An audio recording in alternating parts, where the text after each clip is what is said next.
Connectés à des reins artificiels, ces patients épuisent leur sang en enlevant toute substance toxique qui devrait être éliminée par l'organe humain.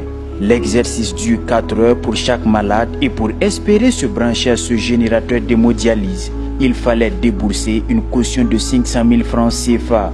La somme est hors de portée pour certains patients, mais grâce aux autorités gouvernementales, cette femme est exemptée de la caution.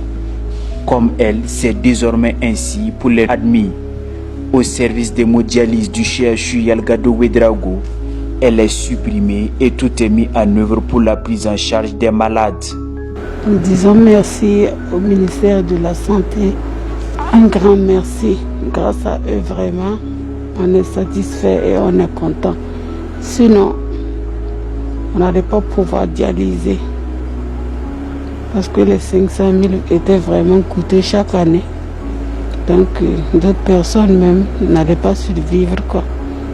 Mais avec la gratuité, vraiment, on leur dit merci. À cette réduction s'ajoute une baisse du tarif des séances de dialyse en situation aiguë, grâce à la décision d'offrir des services de santé plus abordables aux populations. 16 nouveaux dialysés ont désormais leur place ici, où 102 patients sont suivis chaque jour. Avec cette gratuité-là, effectivement, beaucoup plus de patients, pouvaient intégrer donc, les cohortes d'hémodialyse, donc en fonction du nombre de places disponibles. Ça a vraiment aidé certains patients, ceux qui ne pouvaient pas payer, ceux qui devaient s'endetter, ceux qui devaient vendre leurs biens pour pouvoir accéder à la dialyse. C'est un coût en moins.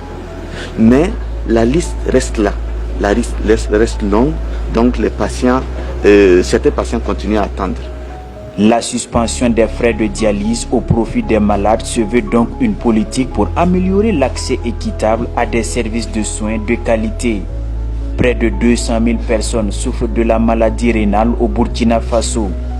Avec la réduction des coûts, les délais de programmation sont devenus longs à cause de la forte demande. Les professionnels de la santé plaident alors pour l'opérationnalisation de plusieurs centres de dialyse.